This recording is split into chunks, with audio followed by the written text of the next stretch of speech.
The Detroit Lions have just made a very interesting signing with former San Francisco 49er and also Las Vegas Raider. I believe he played in Baltimore for a little bit. He's played in a lot of different places, but Rock Ya-Sin is on his way to the Detroit Lions. And what I wanted to do in this video is break down exactly who he is and what he adds. First of all, look at this one-on-one that you're getting, right? You got one high safety playing to the middle of the field. This right here is what you call a yes-no read for the quarterback. I mean, I guarantee you at this very moment of this play, Kyler Murray knows he's throwing this football, which is going to be like a fake slant, fade to the back left corner of the end zone. He's throwing that ball no matter what. I don't think he was even remotely thinking of throwing it anywhere else. He drops back, he looks left, and he fires this thing, right? Now, Rock Ya-Sin in one-on-one situations has shown flashes of being really good, right, in these type of situations. Last year, though, was not amazing. Had some good plays, very small sample size, by the way.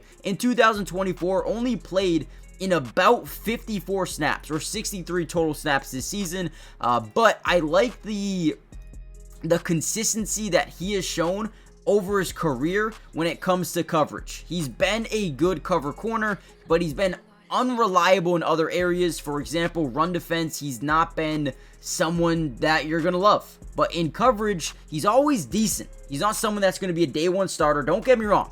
He's not going to be someone that's going to start over DJ Reed. He's not going to start over Arnold. Hell, he's not even going to start over Robertson or Enos Rakestraw. But this guy adds depth, competitiveness, and man, he's going to make training camp a lot more, like I said, competitive for the young guys. He's going to fight for a job. He's not going to come in here and just accept CB5, CB6. He's going to come over here and try his best to earn a role with this team, which is ultimately going to make guys play better during camp and preseason. Now, here's another interesting matchup. So once again, we have press man coverage to the bottom side of your screen versus Jameson Williams, a very fast, tall wide receiver here. You do have a too high safety look, but once again, this is going to turn into a post-snap yes-no read for Jared Goff, where if this safety bites up or in, again, he's going to circle yes in his head, and he's throwing this football no matter what, right? And in most cases, if the safety drops back in this direction, this becomes a no, and he looks onto a different receiver.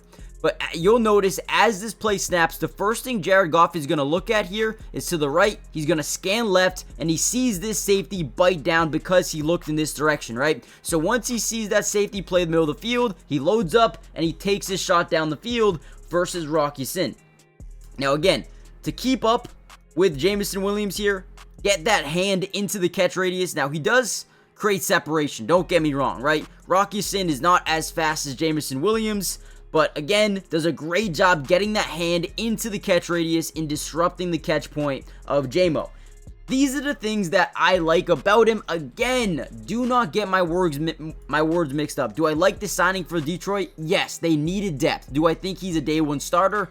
Hell no. Do I think he could add great depth? Yes. Do I think he could be a good spot start if they have some injuries? Yeah, I do think he could be a guy who you could start maybe a game or two games and you can get production out of him. I do. Overall, guys, I like the signing. Is it a needle mover? Probably not. Most likely no. He does need to be a little bit better in, run defense right here. Just, dives in there, gets a little bit of a half tackle in the backfield. But overall, they needed depth. They need to help out this pass defense who allowed, 7.3 yards per pass last year, which was about 24th in the NFL. They allowed 247 pass yards a game. Is he a starter? No. Is he a good player? Yeah, he's okay. He definitely gives you some good depth here, and I don't mind it at all. Probably going to be a one-year cheap deal. Prove yourself, right? Low risk, potential high reward. I don't think he plays over Arnold, DJ Reed, or Amik Robertson, but if one of those guys were to get hurt, well, now you have some really good depth, and it gives you some more flexibility in the draft to not have to draft a DB in the 3rd or 4th round, now that you have that depth here already. So I do like the signing.